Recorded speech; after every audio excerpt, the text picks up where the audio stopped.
சில இந்த ஏனோ வார்த்தைகள் வேற யாராவது பேசினாங்கன்னா நல்லா இருக்குன்னு நான் எதிர்பார்த்தேன். தம்பி ஜபாவந்திகள் கொடுக்கும்போது வேற யாருக்கும் கொடுப்பாங்க பரவாயில்ல அப்படின்னா இல்லை நான் நீங்களே பேசினா அப்படின்னு சொன்னாப்புல. எனக்கு இப்போ இந்த 6 மாதம் பேசினேன் ஒவ்வொருத்தருக்கும் பார்த்தீங்கன்னா ரொம்ப பொறாமை அதிகமாயிடுச்சு. அதுலயும் ஒரு 20 வருஷம் பின்னாடி நம்ம பிறந்தது புரியுதுங்க நான் சொல்றது. ஏன்னா எனக்கெல்லாம் இந்த மாதிரி வாய்ப்பு எனக்கு கிடைக்கல. எனக்கு வந்து 26, 25 வயசுல தான் நான் வந்து மைக்க கையில பிடிக்க ஆரம்பிச்சேன். நான் ரசிக்கப்பட்டது 19, 20 வயசுல ஊழியர்கள் நிறைய பண்ணியிருக்கேன். கிராம ஊழியர்கள், கைப்பறி ஊழியர்கள், யாராவது கிராமத்துக்கு கூப்பிட்டா உடனே ஓடிடுவேன். ஊழியர்கள் வந்து நிறைய பண்ணியிருக்கேன். பாட்டு பாடியிருக்கேன், நடனம் கூட ஆடியிருக்கேன் கிராமத்துல. ஆனா இந்த பிரசங்கம் பண்ற அளவுக்கு எனக்கு இல்லை அப்போ. ஆனா இன்றைக்கு நீங்க இந்த வயதிலே கர்த்தருடைய வார்த்தை கொடுக்கும் போது எனக்கு ஒரு பக்கம் மகிழ்ச்சியா இருக்குது, ஒரு பக்கம் பரவாயில்லை கூட இருக்கிறது. யாரும் சொல்லி சொல்ல வேண்டாம். மலேரியா மிக அருமையாக பேசுகிறீங்க. 6 வார்த்தைகள் கொண்ட சகோதர சகோதரிகள், தொடர்ந்து நீங்கள் ஜெபியுங்கள். தேவன் உங்களை இன்னும் அதிகமாக பலப்படுத்துவாராங்க. மலேரியா தம்பி பிரதீப் கொஞ்சம் பதக்கம் ஆகிட்டாரு. நல்லா தான் பக்கமா எழுதி வச்சிருந்தாரு. பார்த்தேன், சரி டைம் ரொம்ப எடுத்து பாருங்க நினைச்சேன். இருந்தாலும் இங்க வந்து ஒரு நிக்கிறதுக்கு ஒரு தைரியம் வேலை இல்லையா? இல்லையா, யாருக்கு அந்த தைரியம் வராது. ஆனா அந்த தைரியத்துக்காகவே நாம் வந்து அந்த சகோதரர் என்ன பண்ணலாம், பாராட்டலாம். கண்டிப்பா அவரு தேவன் பாராட்டுவாரு. நாம் ஜெபிப்போம் எல்லாருக்காகவும். எல்லோரும் பேச வேண்டும். இந்த நாளிலே கொடுத்த வார்த்தைக்கான ஸ்தோத்திரம். வாசிக்கலாம். லூக்கா எழுதின புத்தகம் 23ஆம் அதிகாரம் 46ஆம் வசனம். இயேசு பிதாவே, உம்முடைய கைகளில் என் ஆவியை ஒப்புவிக்கிறேன் என்று மகா சத்தமாய் சொன்னார். இப்படி சொல்லி இயேசு பிதாவே, உம்முடைய கைகளில் என் ஆவியை ஒப்புவிக்கிறேன் என்று மகா சத்தமாய் கூப்பிட்டு சொன்னார். இப்படி சொல்லி ஜீவனை விட்டார். மத்தேயு 27:50 மகா சத்தமாய் ஜீவனை விட்டார் என்று, யோவான் 19:30 இயேசு காடியை வாங்கி முடிந்தது என்று சொல்லி ஜீவனை விட்டார் என்று சொல்லப்பட்டிருக்கிறது. ஆனால் இங்கே லூக்கா எழுதின சுவிசேஷத்துல நல்ல தெளிவாக இங்கே லூக்கா எழுதுகிறார். என்னவென்று அவர் பிதாவே என்று சொல்லி அழைக்கிறார். முதலாம் வார்த்தையிலே பிதாவை அழைக்கிறார். அந்த மன்னிப்பு என்ற வார்த்தையில நிறைய ஊழியக்காரர் திட்டீங்க சொல்லுவாங்க, கல்வாரி மலையிலே 7 ஜீவ பூக்கள் பூத்தது என்று சொல்லி. ஆமென். எத்தனை பூக்கள் பூத்தது? 7 ஜீவ பூக்கள். மன்னிப்பு, ரட்சிப்பு, அன்பு, அதாவது பராமரிப்பு, அல்லது தவிர்ப்பு, அடுத்து தலைப்பு, அடுத்தது அங்கலாய்ப்பு, அடுத்தது முடிப்பு, இப்படியாக சொல்லி 7 ஜீவ பூக்கள். இயேசு 4 இடத்திலே தான் அவர் வந்து பேசினாத இடங்கள். இந்த இடத்தை பற்றி கூட எனக்கு தெரியாது. பைபிள் ஸ்டடியில வந்து பெங்களூர்ல இருந்து கிறிஸ்டோபர் அவர் நடத்தினார். எத்தனை பேர் ஞாபகம் இருக்குன்னு தெரியல. பைபிள் ஸ்டடியில அவரு சொன்னதுதான் எனக்கு ஞாபகம் வருது. மண் மேல பேசினார், தண்ணீரின் மேல பேசினார், அடுத்ததாக மலை மேல பேசினார், அடுத்தது அந்தரத்திலே பேசினார். அதாவது கடைசியாக அந்தரத்திலே சிலுவையில் அமர்ந்தவர்கள் பேசினார். அப்போ இந்த சிலுவை தியானம் பார்க்கும்போது அவர் சொன்ன வார்த்தைகள் எல்லாம் இந்த பைபிள் ஸ்டைல வந்து நம்ம வந்து படிக்கணும். இதெல்லாம் நம்ம வந்து பிற்பாடு வந்து நமக்கு வந்து எப்படி ஆகுது, பிரயோஜனமா இருக்கு அப்படின்னு. அலேரியா இப்ப கூட பாருங்க, நான் வந்து வீட்டுல இருக்கும்போது எனக்கு இந்த யோசனை வரல. இங்க வந்த பிறகுதான் ஒரு கிறிஸ்டோபர் ஐயா சொன்னது எனக்கு ஞாபகம் வந்தது. அந்த டெய்லி வந்து உடனே ஓபன் பண்ணி பார்த்து எதுல பேசினாருன்னு அதை வந்து நான் நோட் பண்ணிக்கிட்டேன். அதாவது அந்த வேதத்தை நாம் சரியாக படிக்கும் பொழுது நமக்கு வந்து கர்த்தர் என்ன செய்கிறார், உதவி செய்கிறவராக இருக்கிறார். அதை மாத்திரம் நாம் என்ன செய்யக்கூடாது, மறந்துவிடக்கூடாது. இப்போது நாம் வாசிப்போம். இயேசு பிதாவே, உடைய கைகளில் என் ஆவியை ஒப்புவிக்கிறேன் என்று மகா சத்தமாய் சொல்லி தன் ஜீவனை விட்டார் என்று சொல்லி. இங்கே மகா சத்தமாய் ஒரு மனிதன் ஜீவையிலே தொங்குகிறார், பல மணி நேரமாய் தொங்குகிறார். அவருடைய விழாவிலே குத்தப்பட்டது, கைகளிலே ஆணிகள் கடவப்பட்டது, கால்களிலே ஆணிகள் கடவப்பட்டது. பெலன் எங்கிருந்து இருக்கும்? பெலனெல்லாம் போய்விட்டது. விழாவில் குத்தும் போது ஈட்டியை ரத்தமும் கண்ணீருமாய் வருகிறது என்று சொல்லி வேதத்தில் நாம் வாசிக்கிறோம். மாம்சத்தின் உயிர் எதிலே இருக்கிறது? ரத்தத்தில் இருக்கிறது. ஆகவே ஒரு மனிதனுக்கு ரத்தம் எல்லாம் வெளியே இருக்குதுன்னா அவனுக்கு என்ன செய்யாது? உயிர் போயிடும். ஆனா இயேசுவுக்கு அத்தனை பேரும் எங்கிருந்து வந்ததுன்னா, இதுல இருந்து நாம் என்ன செய்யணும்? அவர் பிதாவை என்ன செய்தார்? அவர் பார்த்து கொண்டுதான் பிதாவை நம்பி கொண்டிருந்தார். அர்ப்பணிக்கப்பட்ட அங்க சொல்லப்பட்ட வார்த்தை, பிதாவே உம்முடைய கரங்களில் உம்முடைய கைகளில் என் ஆவியை ஒப்புவிக்கிறேன் என்று சொல்லி. நிறைய பேர் நினைப்பாங்க, அங்க இருக்கிற பூச்சியவர்கள் தான் இவரை கொன்றார்கள், அங்க இருக்கிற பிலாத்து தான், ஏரோது தான் இவரை கொன்றார்கள். இல்லை, ஜீவனை எடுக்கவும் கொல்லவும் அதிகாரம் யாருக்கு இருக்கு? கர்த்தருக்கு, பிதாவுக்கு மாத்திரம் தான் இருக்கிறது. தேவனை ஜனமே, மறுநாள் ஓய்வு நாள் வருகிறது. அந்த ஓய்வு நாளிலே பிரேதங்கள் தொங்கக்கூடாது. அப்படி உயிர் இருந்ததுன்னா அந்த பிரேதங்கள்ல என்ன செய்வாங்கன்னா, சுத்தியை எடுத்து காலில் ஓங்கி அடிப்பாங்களாம். அப்ப அவங்களுக்கு உயிர் போயிடுமா. நீங்க வாசிக்கலாம், சங்கீதங்களின் புத்தகம் 22ஆம் அதிகாரம். அது பாருங்க, தீர்க்கதரிசன வார்த்தை அங்க எழுதப்பட்டு இருக்கிறது. வசனம் 16 இருந்து நாம் வாசிக்கலாம்.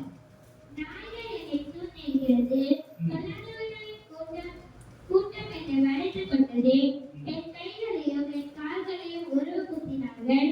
என் எலும்புகளை எல்லாம் நான் எண்ணலாம். அவர்கள் என்னை நோக்கி பார்த்து கொண்டிருக்கிறார்கள். என் கற்பனைகளை தங்களுக்குள்ளே பகிர்ந்து என் உடையின் பேரில் தீட்டு போடுகிறார்கள்.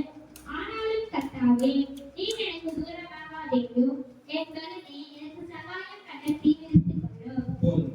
நீங்க சங்கீதத்துல நான் வாசிக்கிறவாங்க எப்படி இருக்குதுன்னா, பொல்லாத ஒரு கூட்டம் என்னை வளைத்துக் கொண்டது, என் கைகளை என் காலில் உருவ குத்தினார்கள். இது ஒரு தீர்க்கதரிசனமா இருக்கு. அங்க புதிய ஏற்பாட்டுல இயேசு நடக்கிறது. புதிய ஏற்பாட்டுல ஒரு மனிதன் தவறு செய்தானால் அவன் சிலுவையிலே அறையப்பட, அதாவது ஆக்கினைக்குள்ளாக அவன் தீர்க்கப்பட்டால் சிலுவையிலே அவன் அறையப்பட வேண்டும், சிலுவையிலே அவன் கொலை செய்யப்பட வேண்டும். வேதத்துல என்ன சொல்லப்படுது? மரத்தில் தூக்கிலிடப்பட்ட எவனும் நியாயப்பிரமாணத்தின்படி அவன் என்ன செய்யப்பட வேண்டும்? கொல்லப்பட வேண்டும் என்று சொல்லப்படாது. உபாகமத்தில் இருக்கு. இயேசுவும் என்ன செய்தார்? மரத்திலே தொங்கினார், சிலுவை என்கிற மரத்திலே தொங்கினார். ஆனால் அவருக்கு உயிர் இருந்தது. ஆனால் அவர் என்ன செய்யவில்லை? ஓய்வு நாள் வரப்போகிறது. அங்கே சேவகர்கள் பார்க்கிறார்கள், அவருக்கு காடியை கொடுக்கிறார்கள். ஆனால் அவர் அந்த காடியை வாங்கவில்லை. உடனே அவர் என்ன செய்கிறார்? பிதாவை நோக்கி இன்னும் சில மணி நேரங்களிலே, இன்னும் சில வினாடிகளிலே, சில நிமிடங்களிலே அவருடைய ஜீவன் போகிறது. அவர் நன்றாகவே தெரியும், தான் வந்த வேலை துவக்கம் முதல் முடிக்கும் வரை என்ன வேலை அதை சரியாக அவர் முடித்தார் என்பதை அவர் நினைத்து கடைசியாக பிதாவே உங்களுடைய கரங்களில் என் ஆவியை ஒப்புவிக்கிறேன் என்று சொன்னார். நம்மை நல்லையா தேவர்கள் அவருடைய கால்களை உரைக்கவில்லை, அவருடைய உயிரை அவர்கள் எடுக்கவில்லை. அவரே தன்னுடைய ஜீவனை அவர் தந்தார், ஒப்புவித்தார். ஆமென் அல்லேலூயா. அவரே தன்னுடைய ஜீவனை ஒப்புவித்தார் என்று வேதத்தில் சொல்லப்பட்டிருக்கிறது. தேவனுடைய ஜனமே, நீங்க பார்த்தீங்கன்னா எல்லாவற்றிலுமே இயேசுவானவர் பிதாவை முன்னிலையாக, தனக்கு முன்னிலையாக நிறுத்தினார். ஒவ்வொரு காரியங்களையும் முன்னிலையாக நிறுத்தினார். ஆகவே சங்கீதங்களின் புத்தகம் 16ஆம் அதிகாரம் 8ஆம் வசனத்துல, கர்த்தரை நான் எப்பொழுதும் எனது வலது பாரிசத்திலே வீட்டிருக்கிறபடியினால் நான் அசைக்கப்படுவதில்லை என்று தாழ்ந்து வளர்ந்து சொல்லுகிறார். இயேசுவும் அது போலதான் அவர் என்ன செய்யவில்லை? மரணத்திற்காக தன்னை கொலை செய்கிறார்கள் அவர் பயப்படவில்லை, அசையவில்லை. அவர் பிதாவை நோக்கி அந்த மரணத்திற்கு அவர் நடுங்கவில்லை. அவர் அசையாமல் தைரியமாக மிக சத்தமாக, அதனால்தான் அங்கே லூக்கா ஒரு வார்த்தை அங்க மிக சத்தமாக தன் ஜீவனை விட்டார், தன்னுடைய ஆவியை ஒப்புக் கொடுத்தார் என்று சொல்லி ஒவ்வொன்றிலும் பிதாவை இயேசுவானவர் முன்னிலையை நிறுத்தினார்.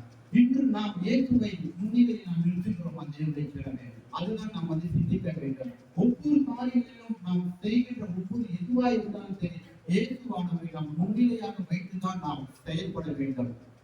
நிறைய வசனங்கள் இருக்கிறது. நமக்கு நியமித்திருக்கிற ஓட்டத்திலே நீங்கள் இயேசுவை கவனித்து பாருங்கள் என்று எபிரேயர் 12ஆம் அதிகாரம் 1 வசனம் எழுதப்பட்டிருக்கிறது. இயேசுவை கவனித்து பாருங்கள். இயேசு நமக்கு நியமித்திருக்கிற அவருடைய அடிச்சுவடுகள் இயேசு என்னென்ன செய்தார்? நமக்கு நன்றாக எல்லாவற்றுக்கும் கற்றுக் கொடுத்திருக்கிறார்.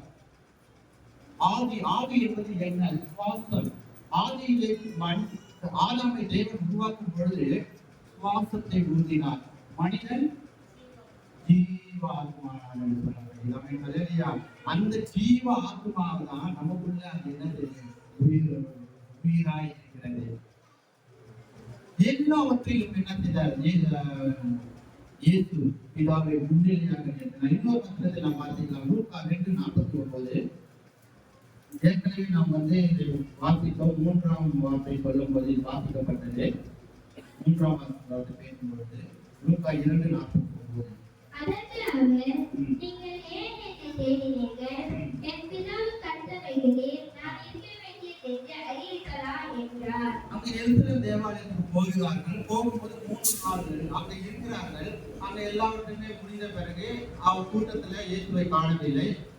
உடனே ஒரு பிள்ளை பக்கத்துல இருக்கிறது கூட அந்த கூட்டத்துல அப்பா அம்மாவுக்கு தெரியாம அப்படியே கடந்து வந்துட்டாங்க. அதுக்கப்புறம் பார்த்தாங்க அவர் காணல. தேடுறாங்க. 3 நாளா தேடுறாங்க. தேடிட்டு எப்பா நான் உங்களை குறிச்சி ரொம்ப எங்க போயிட்டேன், எங்கெல்லாம் தேடினா சொல்லியிருப்பாங்க அவங்க. அப்பதான் ஆண்டவர் அந்த வார்த்தை சொல்றாரு, இயேசுவானவர். அதாவது அப்பொழுது அவருக்கு வயது 12 வயது என்று சொல்லப்படுகிறார்கள். சொல்ற, நீங்கள் ஏன் என்னை தேடுகிறீர்கள்? என் பிதாவுக்கு அடுத்தவைகளில் நான் இருக்க வேண்டியது என்று அறியீர்களா? நீங்க ஏன் அறியாம இருக்கீங்க? மரியாள் பரிசுத்த ஆவியானவராலே கர்ப்பம் பெறும்போது எல்லாருக்குமே தெரியும். ஏன்னா அவங்க மனுஷியமா மாற்றமா இருக்கிறதுனால அடிக்கடி அவன் ஞாபக மருதி அதிகமா இருந்தது. அதனால ஆண்டவர் அங்க சுட்டி காட்டாரு, நீங்கள் அறிவீர்களா? உங்களுக்கு தெரியாதா? இது என் பிதாவுக்கு அடுத்தவைகளை நான் இருக்க வேண்டியது அல்லவா? அதாவது இதுல இருந்து நாம் தெரிந்து கொள்ள வேண்டியது என்னவென்றால், பிதாவின் சித்தத்தை, பிதாவின் வேலையை, நமக்கு என்ன வேலை கொடுக்கப்பட்டிருக்கிறது அதை நாம் என்ன செய்ய வேண்டும்? ஒழுங்காக செய்ய முடிகிறது. இயேசு சிலுவையிலே எல்லாவற்றையும் ஒழுங்கும் சிறப்புமாய் செய்து முடித்தார் என்று நாம் ஒவ்வொரு இடத்திலும் நாம் வாசிக்கிறோம். தேவனுடைய ஜனமே, எல்லாவற்றிலுமே என்ன செய்தார்? அவர் பிதாவை முன்னிலையாக நிறுத்தினார். தன்னுடைய ஆவியை ஒப்பு கொடுக்கும் போது பிதாவிடம் ஒப்பு கொடுத்தார். மற்றவர்களுக்கு ஒப்பு கொடுக்கல. யாவை நீங்க எடுத்துக்கொண்டு எதுனால சொல்ல? பிதாவின் இடத்துல ஒப்பு கொடுத்தார். நீதிமொழிகளின் புத்தகத்தில் எழுதப்பட்டிருக்கிறது 20ஆம் அதிகாரம் 27ஆம் வசனம்.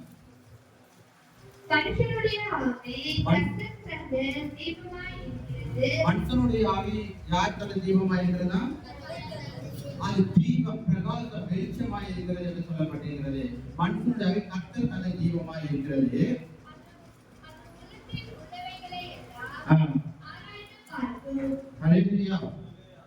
அங்கு சொல்லப்பட்டது மனுஷனுடைய ஆவி கர்த்தர் தந்த தீபமா இருக்கிறது. அந்த தீபத்தை என்ன செய்யக்கூடாது? நாம் அந்த ஆவியை நாம் ஜாக்கிரதையாக, பிதாவு யார் எனக்கு கொடுத்த ஜீவன்? இயேசு கொடுத்த ஜீவன்.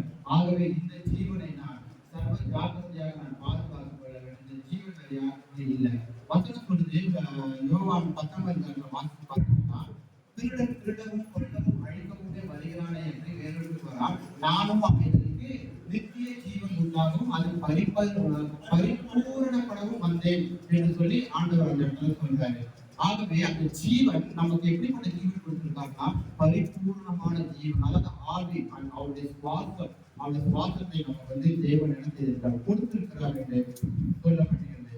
சங்கீதங்களின் புத்தகம் 33ஆம் அதிகாரம் 5ஆம் வசனம். உமது கையில் என் ஆவியை ஒப்புவிக்கிறேன். மிக உத்தேசமான வார்த்தை. சத்தியவரனாகிய கர்த்தாவே, நீர் என்னை மீட்டுக் கொண்டீர். நீங்க உமது கையில், அதாவது ஆண்டவருடைய கர்த்தருடைய கையில் என் ஆவியை ஒப்புவிக்கிறேன். இஸ்ரவேலர்கள், யூதர்கள் இரவு நேரத்தில் தூங்கும் பொழுது இப்படிதான் கேட்டு தூங்குவார்கள். என் ஆவியை உடைய கையில் ஒப்புவிக்கிறேன் என்று சொல்லி தூங்குவாங்களாம். ஏன்னா ஒருவேளை காலையில் உயிரோடு இருப்போமா இருக்க மாட்டோமான்னு தெரியாது. இன்னைக்கு நாம் எப்படி தூங்குறோம்? ஆண்டவரே நாளைக்கு அந்த இடத்துக்கு போனோம், எனக்கு 10 ரூபா கொடுத்துருக்கோங்க, இப்படி பண்ணணும் அப்படின்னு ஏதோ ஒரு நம்ம என்ன செய்யறோம்? ஆண்டவருக்கு ஒரு கட்டளை இட்டு நம்ம தூங்குறோம். ஆனா இஸ்ரவேல் ஜனங்கள், யூதர்கள் எப்படின்னா, இன்று இரவு நான் நித்திரை செய்ய போகிறேன், என்னுடைய ஆவியை உங்களுடைய கையில புரிஞ்சப்பதான் தூங்குவாங்க. இன்றைக்கும் அது தேசத்துல நடந்து கொண்டிருக்கிறது. அதனால இந்த இடத்துல தாழ்ந்து சொல்றோம், உங்களுடைய கையிலே என் ஆவியை, உமது கையிலே என் ஆவியை, சத்தியபரனாக ஒரு வேலை இந்த இரவோடு இரவாக என் ஜீவன் என்னை விட்டு எடுத்துக்கொண்டாலும் என் ஜீவன் கர்த்தரோட இருக்கும் என்று சொல்லி அந்த விசுவாசத்தில் ஆமென் அல்லேலூயா. அப்படியாக இஸ்ரவேல் ஜனங்கள் யூத ஜனங்கள் இப்படிப்பட்ட ஜெபங்களை செய்து அவர்கள் நித்திரை செய்வார்களா? நம்மை நாம் என்ன செய்ய வேண்டும்? பிதாவை எப்போதும் முன்னிலையாக வைத்துக் கொள்ள வேண்டும். அவருக்கு எப்படி நமக்கு அந்த முன்னோடியாக இயேசுவானவர் இருந்தாரோ அவருடைய பாதையிலே நீங்கள் நான் செல்ல வேண்டும். அவருடைய கரத்தினால் எல்லாமே இருக்கிறது. உங்களுடைய கரத்தினால் எல்லாம் ஆகும் என்று வசனத்தை நாம் வாசிக்கிறோம் இல்லையா?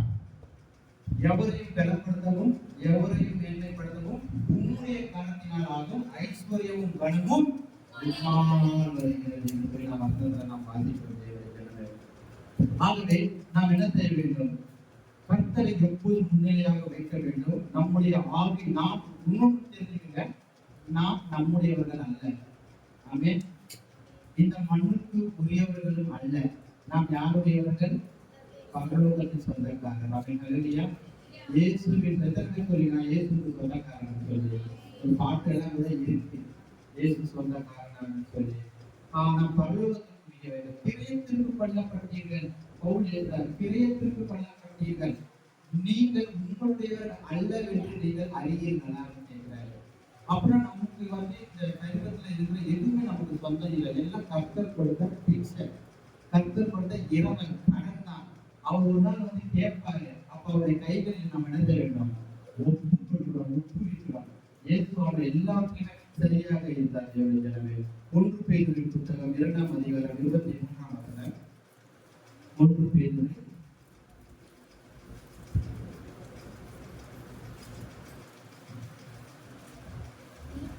2:23.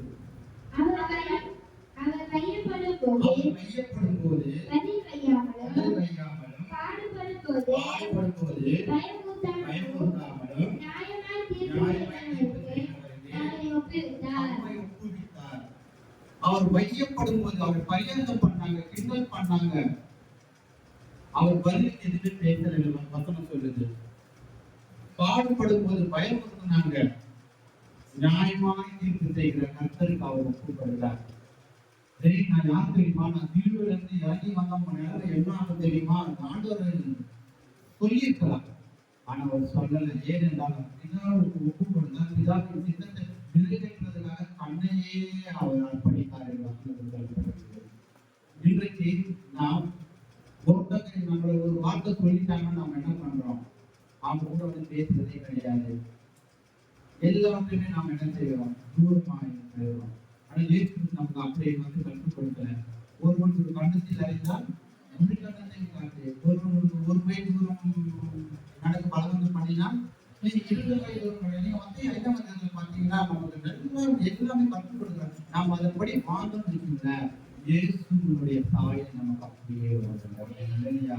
இன்றைக்கு இயேசுவின் சாயல் இல்லாததுனாலதான் நிறைய பேர் கிறிஸ்தவ வாழ்க்கையை, வெற்றியுள்ள வாழ்க்கையை வாழ முடியல. அவருக்காக அர்ப்பணித்துள்ள வாழ்க்கையை அவர்களால் வாழவே முடியல. ஆமென் அல்லேலூயா. ஆகவே நாம் இங்கே இயேசுவாக நமக்கு எல்லாவற்றையும் அவர் என்ன செய்திருக்கிறார்? கற்றுக் கொடுத்திருக்கிறார். யோவானுக்கு எழுதின சுவிசேஷம் 4ஆம் அதிகாரம் 34ஆம் வசனம். இயேசு அவர்களை நோக்கி, நான் என்னை அனுப்பினவருடைய சித்தத்தின்படி செய்தேன். அவருடைய கிரியையை முடிப்பதே என்னுடைய போஜனமாய் இருக்கிறது. அவருடைய போஜனம் என்ன? போஜனம் கர்த்தருடைய கிரியை, கர்த்தருடைய வேலை முடிப்பதுதான் இயேசுவுக்கு எப்படியா இருக்கிறதா? போஜனமாய் இருக்கிறது என்று சொல்லப்படுகிறது. அங்க கேட்கிறாங்க சீக்கிரம் வார்த்தை சொல்றது காட்டுறாங்க. சீக்கிரங்கள் ஐயா டைம் ஆயிடுச்சு, சாப்பிட பண்ணி லஞ்ச் டைம் ஆயிடுச்சு, வாங்க ஐயா சாப்பிடலாம். என்னங்க நீங்க இவ்வளவு நேரம் பேசுறீங்க? ஏன்னா இவங்க எல்லாம் சாப்பிடுறதுலேயே இருக்காங்க. அப்ப ஏது அப்பதான் அந்த வாசனம் சொல்றாரு, என்னை அனுப்பினவருடைய இப்படியாக சொல்றாரு தேவனுடைய ஜனங்கள். சித்தத்தின்படி செய்து அவருடைய கிரியை பிடிப்பதே என்னுடைய போஜனமா இருக்கிறது. பிதாவின் கிரியை ஒவ்வொன்றையும் அவர் நிறைவேற்றி முடித்தார். தன்னையே அவர் என்ன செய்தார்? அர்ப்பணித்தார். அதுதான் கடைசியாக அவர் மகா சத்தமாய் கூப்பிட்டு, இதாவே நம்முடைய கரங்களில் என் ஆவியை ஒப்புவிக்கிறேன் என்று சொல்லி நம்முடைய ஆவி யாருடைய கையில் இருக்கிறது? இன்றைக்கு நாம் மறித்தோம் என்றால் நம்முடைய ஆவி ஆயுதத்தில் போவோம். நமக்கு நிச்சயம் இருக்கிறதா? தேவையான நமக்கு ஒரு உறுதியான நம்பிக்கை இருக்கிறதா? கிறிஸ்தவர்கள் என்று சொல்கிறோம்.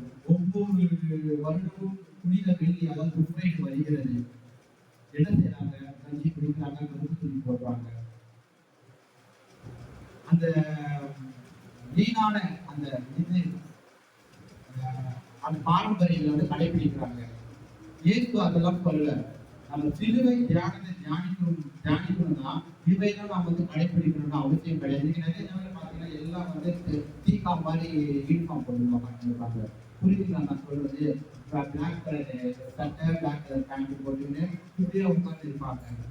நான் என்ன சொல்றேன்னா, குட் ஃப்ரைடே அன்னைக்கு நாம் நல்லா சந்தோஷமா, ஏனென்றால் இயேசு எனக்காக தன்னுடைய ஜீவனை கொடுத்தார். நான் அவருக்காக வாழ்கிறேன். இனி வாழ்வது நான் அல்ல, இயேசுவே என்னில் வாழ்கிறார்கள். ஆமென், ஹல்லேலூயா. ஆகவே இது துக்க நாள் அல்ல, இயேசு நமக்காக சிலுவையில் ரத்தம் சிந்தி வெற்றியுள்ள நாளாக நமக்கு நியமித்திருக்கிறார். ஆகவே இனி நாம் துக்கமுகமாய் இல்லாதபடிக்கு ஒவ்வொரு நாளும் நம்முடைய வாழ்க்கையை நாம் அவருக்காக நாம் அர்ப்பணிக்க வேண்டும். ஹல்லேலூயா. கர்த்தர்